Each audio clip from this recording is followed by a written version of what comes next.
Hi అండి. అందరికీ నమస్కారం. సంక్రాంతి పండగ అనగానే అందరికీ గుర్తొచ్చేది గుమగుమలాడే పిండి వంటలు. అది కూడా సాంప్రదాయ పిండి వంటలు చేసుకుంటాం కదా! కాబట్టి ఈరోజు మా ఇంటి పిండి వంటలేంటి అనేది ఈ వీడియోలో షేర్ చేస్తున్నాను. అలాగే ఈ అరిసెల్ని ఎలా తయారు చేసుకోవాలి అనేది ఏ టు జెడ్ వీడియో అండి. ఈ వీడియో చూస్తే ఎంత రాని వారైనా కూడా నేర్చుకుంటారు. అలాగే ఒక్కరైనా కూడా చేసుకోగలరండి. అంత ఈజీగా చేసుకోవచ్చు. ఫస్ట్ అయితే వీటికి 1 కిలో కొత్త బియ్యం తెప్పించుకున్నాను. అవి కూడా కర్నూలు సొన బియ్యం అండి. చాలామంది రేషన్ బియ్యం వాడతారు, దొడ్డు బియ్యం వాడతారు. మీ ఇష్టం అండి. మేమేంటంటే సంక్రాంతికి పిండి వంటలు చేసుకోవాలి అనుకుంటే ఇలాగా కొత్త బియ్యం తెప్పించుకుంటామన్నమాట. ఇలా చేస్తే మనకు సంవత్సరం పాటు శక్తి ఉంటుందని ఇలాగా కొత్త బియ్యంతో అరిసెలు చేస్తామండి. ఇంకా ఇప్పుడైతే వీటిని 2, 3 సార్లు బాగా కడిగిన తర్వాత బియ్యము మునిగేంత వరకు నీళ్లు పోసేసి ఓవర్ నైట్ అంతా ఇలాగనే నానబెట్టేశానండి. ఇంకా ఆ తర్వాత ఉదయం చూడండి బాగా నానిపోయినాయన్నమాట. ఇంకా ఇప్పుడు వీటిని ఏం చేయాలంటే మనము ఒక రంధ్రాలు ఉన్నటువంటి బౌల్లో వేసేసి ఈ విధంగా వడవార్చుకుంటున్నాను. ఇంకా వీటిని మనమేమి ఆరబెట్టుకోవాల్సిన అవసరం లేదండి. ఇలాగా ఓరగా పెట్టేసుకుంటే వీటిలో ఉన్నటువంటి నీళ్ళన్నీ కిందికి దిగిపోతాయి. ఇంకా అంత లోపల నేనేం చేశానంటే ఒక మందంపాటి గిన్నె తీసేసుకొని వీటిలో బెల్లం కొలత వచ్చేసి మామూలుగా 1 కిలోకొచ్చేసి 750 గ్రాముల బెల్లం తీసుకున్నానండి. ఇంకా ఇప్పుడు ఈ బెల్లంని ఈ గిన్నెతో ఇలాగ కొలుస్తూ ఉన్నాను. నాకైతే 2 గిన్నెల బెల్లం పొడి అయిందండి. ఇంకా ఆ తర్వాత ఇదే గిన్నెతోనే నీళ్లు 1 తీసుకుంటున్నాను. మీరు ఎలాగైనా చేసుకోండి. 2 గిన్నెలు బెల్లం ఉండలైతే 1 గిన్నె వచ్చేసి నీళ్లు పోసేసుకోవాలన్నమాట. ఇంకా ఇప్పుడు ఒక దిక్కు స్టవ్ మీద పెట్టేసుకొని సిమ్లో పెట్టుకుంటే మొత్తం బెల్లం అంతా కరిగిపోతుందన్నమాట. ఇలాగా నీళ్లు ఎక్కువగా పోయటం వల్ల మనకి అత్తరాసలు అనేది చాలా మృదువుగా వస్తాయండి. మా సైడ్ ఎక్కువగా అత్తిరాసలు అంటామన్నమాట. ఇంకా అక్కడేమో సిమ్లో పెట్టుకున్నాను. బెల్లం అయితే కరుగుతూ ఉంది. ఇక్కడ నేనేం చేశానంటే మామూలుగా పైన ఉన్నటువంటి బియ్యంని ఇలాగ ఒక మిక్సీ గిన్నెలో వేసేసుకొని ఇలాగ తడి ఉండాలండి. నేను చూపిస్తున్నాను చూడండి. అలాగ తడి ఉండంగానే మనము మిక్సీ పట్టామనుకో చక్కగా మొత్తం అంతా గ్రైండ్ అవుతుంది. చూడండి ఎలాగ మిక్సీ పడుతున్నానో ఈ విధంగా పట్టుకోవాలన్నమాట. పూర్తి ఎక్కువగా వేసుకోకుండా సగభాగం మాత్రమే వేసేసుకొని ఇలాగ మిక్సీ పట్టుకున్నామనుకో మిక్సీ హీట్ కాదండి. ఇంకా ఈ విధంగా మొత్తం మిక్సీ పట్టినటువంటి పిండిని ఈ విధంగా ఒక తాంబానం తీసేసుకొని ఒక జల్లెడ పెట్టుకొని ఇలాగ జల్లించుకోవాలి. జల్లించుకునేటప్పుడు కూడా మనకు జల్లెడ అనేది పిండి జల్లెడ అని సపరేట్గా ఉంటుంది చూడండి. చాలా నయ్యంగా ఉంటదన్నమాట. వాటిలో మాత్రమే మనం జల్లించుకోవాలి. పిండి ఎప్పటికైనా మెత్తగా ఉండాలండి. ఈ విధంగా జల్లించుకోవాలన్నమాట. మధ్య మధ్యలో మనము చేతిలో ఇలాగా జల్లెడ కంటే గాన మొత్తం అంతా పిండికి కిందికి వెళ్ళిపోతుంది. మనము ఈజీగా జల్లి పట్టుకోవచ్చు. చూడండి ఇలాగా మెత్తగా పట్టుకోవాలన్నమాట. ఇంకా ఆ తర్వాత నెక్స్ట్ బ్యాచ్ కూడా ఇలాగనే జల్లి పడుతూ ఉన్నాను.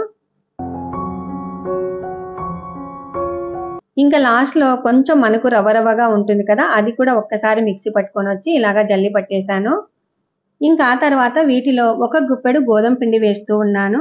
ఇలాగ వేయటం వల్ల మనకేంటంటే గాన అరిసెలు పూర్తి మెత్తగా కాకుండా మనం తినేటప్పుడు కొంచెం క్రిస్పీగా ఉండేటట్టు ఇలాగ కొంచెం గోధుమ పిండి వేసేసుకోవాలి. ఇంకా ఇప్పుడు ఈ రెండింటిని బాగా కలిపేసి ఈ విధంగా ఒత్తి పెట్టుకోవాలండి. ఎప్పుడైనా కూడా తడి బియ్యంని మనం ఇలాగ మిక్సీ పడతాం కాబట్టి పిండి కూడా కొంచెం తడి తడిగా ఉంటుంది. ఆరిపోకుండా ఇలాగ మనము ఒక ప్లేటు మూసేసుకోవాలి.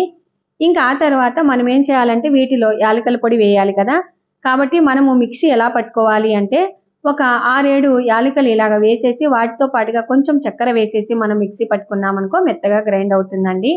ఇంకా ఆ తర్వాత ఇక్కడ చూడండి బెల్లం బాగా కరిగిపోయింది కదా. ఇంకా ఇప్పుడు ఇలాగా వడగట్టుకోవాలి.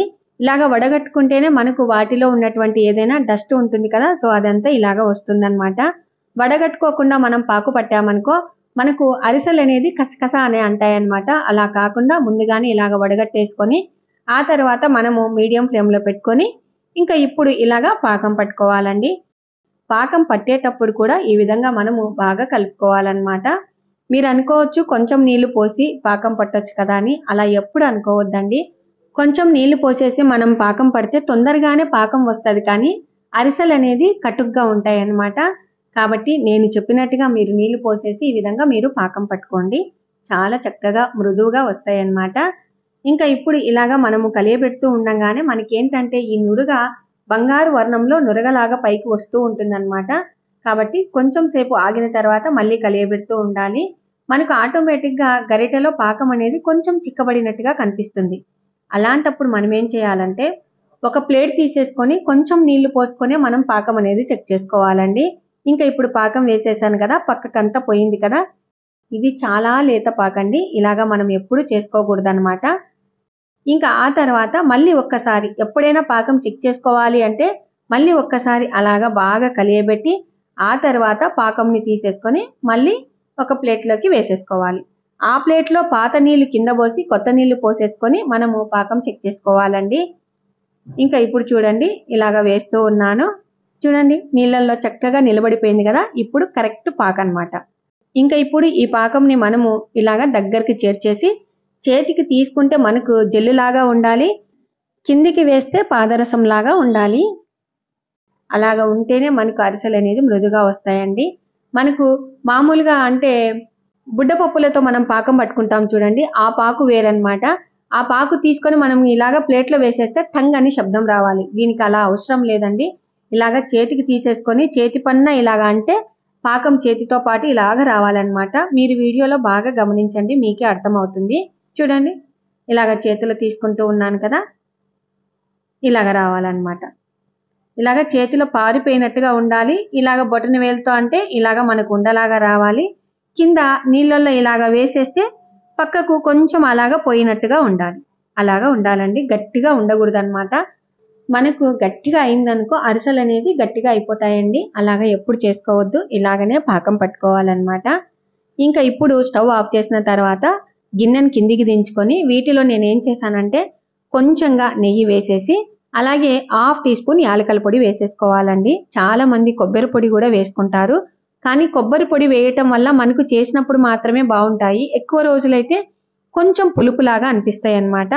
అలా కాకుండా మనము యాలకల పొడి కొంచెం నెయ్యి వేసేసి ఇలాగ ఒక తెడ్డు కట్టెను తీసేసుకొని మనము పిండిని ఇలాగ వేస్తూ కలుపుకోవాలండి. మామూలుగా అయితే నేను ఎడమ చేత్తో వేస్తూ ఇలాగ కలుపుకుంటాను, కానీ మా మున్ని ఉండింది కదా, సో నేను వేస్తానక్క అని చెప్పేసి వేస్తూ ఉంది. ఒక్కరమైనా కూడా చేసుకోవచ్చండి. మనకు పిండి గట్టిగా అవుతుంది అని అన్నప్పుడు మనం బంద్ చేసుకోవాలన్నమాట. అందుకే మనము బియ్యం కడిగేటప్పుడే కాస్త కొన్ని ఎక్కువగా కడుక్కుంటే పిండి కొంచెం ఎక్కువగా ఉంటుంది. అటో ఇటో అయితే అంటే కొత్తగా చేసుకునే వాళ్ళైతే కొంచెం బియ్యం ఎక్కువగానే వేసేసుకొని మనము మిక్సీ పట్టుకున్నప్పుడు పిండి ఎక్కువగా వస్తుంది కదా, సో అటో ఇటో అయితే మనము సరి చేసుకోవచ్చు. నేనైతే అన్ని కరెక్ట్గానే వేసుకున్నానండి. ఇంక ఇప్పుడు చూడండి, తెడ్డు కట్టెకి ఈ విధంగా పాకు రావాలండి. లూజ్గా ఎప్పటికీ రాకూడదండి, ఇలాగా రావాలన్నమాట. ఇంకా ఆ తర్వాత ఈ పాకును ఎలా స్టోర్ చేసుకోవాలి అంటే ఒక గిన్నెలో కొంచెంగా నెయ్యి వేసేసుకొని గిన్నెకంతా నెయ్యి అంతా ఇలాగా పట్టించుకోవాలి. ఇలాగ పట్టించుకున్న తర్వాత పాకంని ఒకసారి చూపిస్తున్నాను చూడండి, ఎంత బాగుంది కదా కలరు. ఇంకా మనకు చేత్తో తీసుకుంటే ఇలాగా ఉండాలి, చాలా మృదుగా ఉంది చూడండి, ఇలాగా ఉండాలన్నమాట. మనము చేతిలోనే ఇలాగ అరిసెలు చేస్తే రావాలి, ఇలాగా ఉండాలి. ఓకేనా. ఇంకా ఇప్పుడు ఈ పిండిని గిన్నెలో ఇలాగ వేసేసి పైన మనకు పిండి మొత్తం అంతా నెయ్యితో ఇలాగ పట్టించి మనం గంజిగుడ్డ కట్టేసుకొని ఎత్తి పెట్టుకున్నామనుకో ఎన్ని రోజులైనా కూడా నిల్వ ఉంటుందండి. ఫ్రిడ్జ్లో కూడా అవసరం లేదనమాట. అప్పట్లో మా అమ్మ వాళ్ళు ఎవరైనా చుట్టాలు వస్తే టకా టకా ఈ పిండిని తీసేసుకొని మనకు రోజులు గడిచే కొద్దీ పిండి అనేది గట్టిగా అవుతుందండి. అట్లాంటప్పుడు మనం ఏం చేయాలంటే ఈ పిండిని కొంచెం తీసేసుకొని వాటిలో కొంచెంగా పాలు వేసేసుకొని బాగా మృదువుగా కలుపుకొని అరిసెలు చేసుకున్నామనుకో సూపర్గా వస్తాయి అన్నమాట. ఎక్కువగా అమ్మ వాళ్ళు గసాల అరిసెలే చేసేవాళ్ళండి, నువ్వులు తక్కువ అనమాట. ఈ విధంగా మనము ఇలాగా గంజిగుడ్డ కట్టేసుకొని ఉట్టిలో పెట్టుకునేవాళ్ళు, ఎప్పుడు కావాలంటే అప్పుడు మనం చేసుకునేవాళ్ళు. ఇప్పుడంటే మనకు స్వీట్ స్టాల్ ఉన్నాయన్నమాట. అప్పట్లో ఏంటి ఉండేటువంటి పల్లెటూర్లలో ఇలాగ గారెలు, అత్తరాసలు, కొత్త అల్లుళ్ళు వస్తే ఈ విధంగా చేసేవాళ్ళు అనమాట. ఇంకా ఇప్పుడు ఒక పెన్నం పెట్టేసుకొని కొంచెం ఆయిల్ అయితే ఎక్కువగానే పోసేసాను. ఇంకా చేతికి అనుకోవడానికి ఒక గిన్నెలో ఆయిల్ కొంచెం పోసుకున్నాను. ఇంకా ఆ తర్వాత ఒక ప్లేట్లో నువ్వులు అలాగే ఇంకొక ప్లేట్లో గసాల వేసేసుకున్నాను. ఇప్పుడు నువ్వుల అరిసెలు, గసాల అరిసెలు చేసినప్పుడు మనము నూనెలో వేసినప్పుడు మొత్తం అంతా నూనెలోకే వెళ్ళిపోతాయి కదా. అలా వెళ్ళిపోకుండా ఉండాలి అంటే నువ్వులలో కాస్త పాలు కానీ పెరుగు కానీ, గసాలలో కాస్త పాలు కానీ పెరుగు కానీ ఇలాగ వేసేసి బాగా కలుపుకోవాలి. ఇంకా నేను మరుసటి రోజు చూపిస్తున్నాను చూడండి, ఇలాగా ఉందన్నమాట పాకము. ఇంకా ఇప్పుడు గరిటెతో ఈ విధంగా తీసేసుకొని మనము ఎన్ని కావాలనో అంత మాత్రమే తీసేసుకొని మనం అరిసెలు చేసుకుంటే సరిపోతుంది. నేనైతే ఒక 3 గరిటెలు ఇలాగ పిండి తీసుకుంటున్నాను. ఇంకా ఆ తర్వాత ఈ పిండిని ఇలాగ బాగా కలుపుకోవాలండి. పిండి మనం ఎంత బాగా కలిపితే అంత బాగా అరిసెలు పొంగుతాయి అన్నమాట. ఇంకా ఇప్పుడు మనం అరిసెల ఉండల్ని ఒక ప్లేట్లో వేసేసుకోవాలి కదా, కాబట్టి ఆ ప్లేట్కు కొంచెం ఆయిల్ పట్టించేసుకొని ఈ విధంగా ఉండలన్నింటినీ చేసుకొని అందులో వేసేస్తూ ఉన్నాను. అందులో అన్ని ఉండల్ని ఇలాగ పెట్టేసుకుంటున్నాను.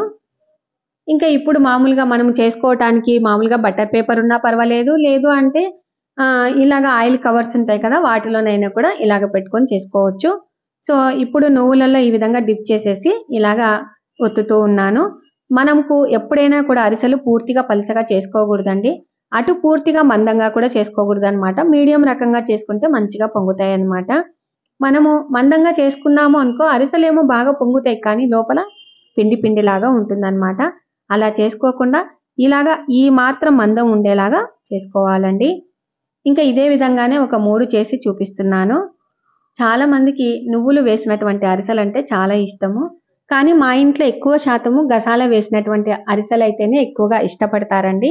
ఇంకా చాలా మంది సగం నెయ్యి సగం నూనె వేసేసుకొని కాల్చుకుంటూ ఉంటారు. సో ఎవరిష్టముని బట్టించి వాళ్ళు చేసుకోవచ్చు. కానీ నేతి అరిసెలైతే ఇంకా బాగుంటాయండి, కొంచెం ఎగుటుగా అనిపిస్తాయని అనే ఉద్దేశంతో నేను మొత్తం అంతా ఆయిల్ వేసేసాను. ఇంక ఇప్పుడు చూడండి ఇలాగా వేసేసాను.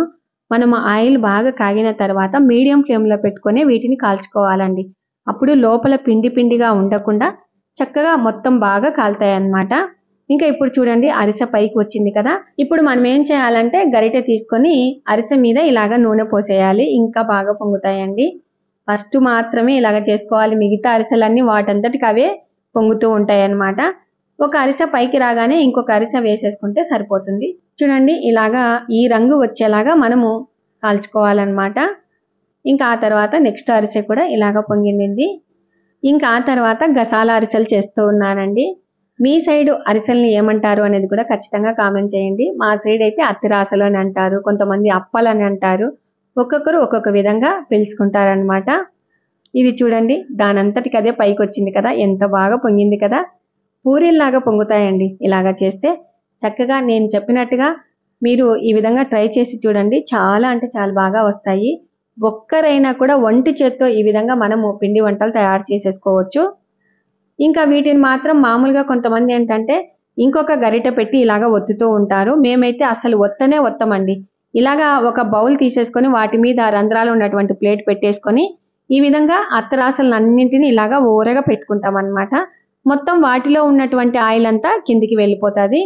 మెయిన్గా ఒత్తడం వల్ల ఏంటంటే గాన ఈ అరిసెలు ఈ విధంగా తుంచడం వల్ల లోపల కొంచెం పిండి పిండిగా ఉన్నట్టుగా అనిపిస్తాయి అన్నమాట.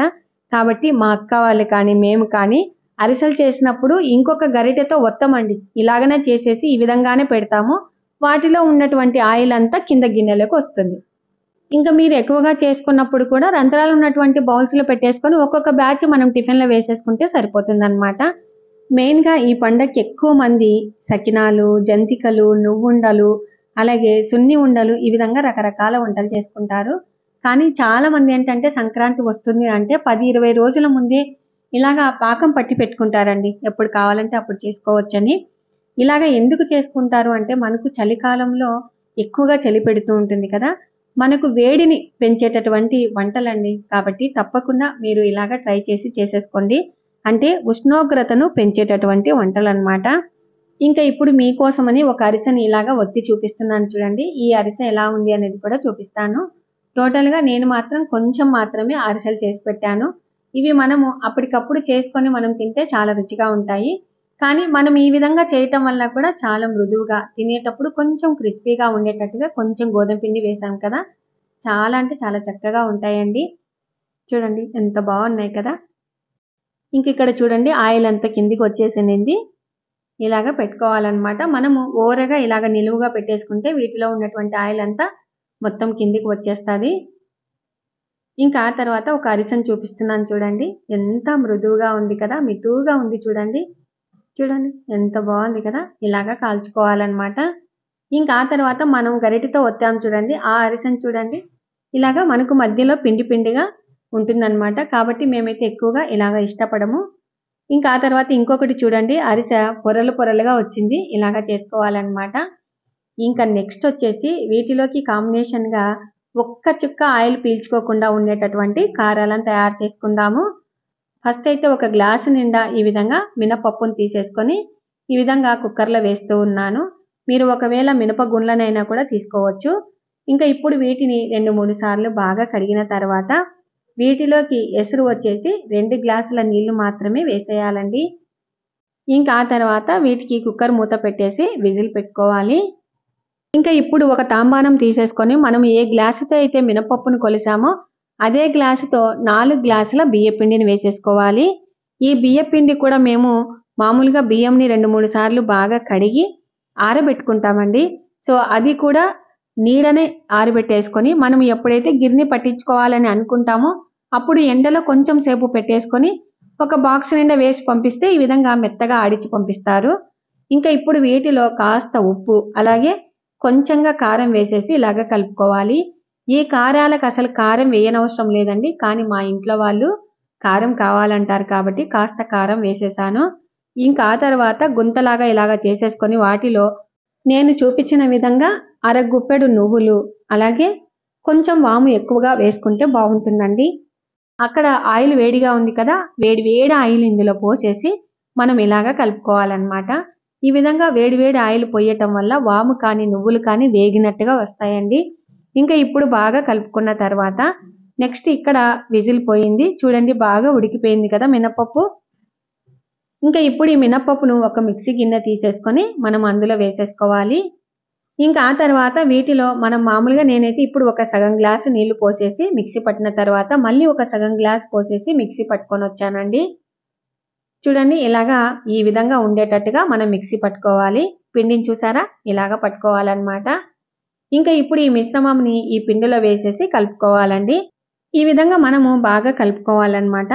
ఇంకా అంతా కలిపిన తర్వాత మీకు ఒకవేళ నీళ్లు అవసరము అని అనుకుంటే మామూలు నీళ్ళైనా కూడా వేసుకొని కలుపుకోవచ్చు. నాకైతే మళ్ళీ ఒక సగం గ్లాసు నీళ్ళైతే అవసరం పడ్డాయండి. సో సగం గ్లాసు నీళ్లు తీసేసుకొని ఇలాగా చల్లినట్టుగా వేసేసి బాగా కలుపుకోవాలన్నమాట. పిండి పూర్తిగా లూజ్గా చేసుకోకూడదు, పూర్తి గట్టిగా చేసుకోకూడదండి. చాలా మంది ఓయబ్బా కుక్కర్లో ఇలాగా మినపప్పు ఉడకబెట్టి మనం కారాలు చేసుకుంటే ఆయిల్ పట్టుకుంటాయేమో అని అనుకుంటూ ఉంటారు. అస్సలు ఆయిల్ అనేది పట్టుకోవండి. చాలా అంటే చాలా రుచిగా ఉంటాయన్నమాట. పిండిని మాత్రం మనం బాగా ఈ విధంగా కలుపుకోవాలండి. చూడండి కన్సిస్టెన్సీ అనేది ఇలాగా ఉండాలన్నమాట. ఇంకా ఆ తర్వాత ఒక గుప్పెడు పిండిని తీసేసుకొని ఈ విధంగా కలుపుతూ ఉన్నాను. ఇంకా మనకు కొంచెం ఆయిల్ చేతికి అనేసుకొని ఇంకా బాగా కలుపుకుంటే మనకు వేసేటప్పుడు చుట్ట వేసుకుంటాం కదా, అది అనేది విరిగిపోదండి. ఎప్పుడైనా కూడా పిండిని బాగా కలుపుకున్నామనుకో కారాలు చేసేటప్పుడు మనం వేసేటటువంటి చుట్టలు విరిగిపోకుండా వస్తాయి అన్నమాట. ఇంకా ఇప్పుడు ఇలాగా కలిపిన తర్వాత మనము కారాల చుట్టలు పెట్టుకునేది ఉంటుంది కదా, సో అందులో చుట్టూరైనా ఆయిల్ పట్టించుకోవచ్చు. లేదు అంటే గాన మన చేతికి కొంచెం ఆయిల్ తీసేసుకొని ఇలాగ ఆ పిండికి అంతా చుట్టూరు అనేసుకొని అందులో వేసేసుకుంటే సరిపోతుంది అన్నమాట. చూసారా ఇలాగ చేసుకొని మనము ఈ కారాల చుట్టలు పెట్టేసుకుంటే సరిపోతుంది. ఇంకా ఇప్పుడు డైరెక్ట్ గానే ఆయిల్లో ఈ విధంగా వేసేస్తూ ఉన్నాను.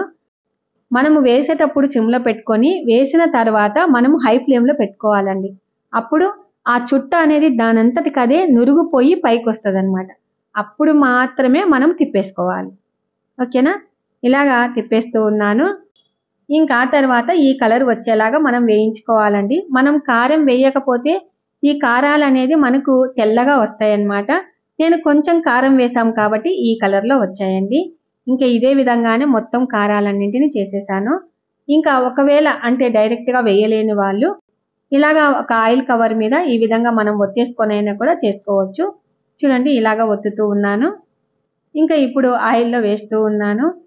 చాలా అంటే చాలా రుచిగా ఉంటాయండి. సాయంత్రం పూట పిల్లలకి మనము ఇలాగ పెట్టించామనుకో హ్యాపీగా తినేస్తారు.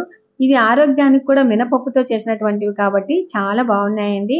ఇంకా ఇప్పుడైతే మొత్తం కారాలన్నింటినీ చేసేసి ఈ విధంగా టేబుల్ మీద పెడుతూ ఉన్నాను. చూడండి ఎంత బాగున్నాయి కదా, ఒక్క గ్లాస్ మినపప్పుకి ఎన్ని కారాలు అయినాయి కదా. ఇంకా అలాగే అరిసెల్ని చూడండి ఈ విధంగా కాల్చుకున్నాను. చాలా అంటే చాలా రుచికరంగా ఉన్నాయి. ఈరోజు వంటలు అయితే సూపర్ అనే చెప్పొచ్చండి, చాలా బాగున్నాయి అన్నమాట. ఇంకా ఆ తర్వాత నేను ఇలాగా చూపిస్తూ ఉన్నాను ఫోటో తీసుకోవటానికని.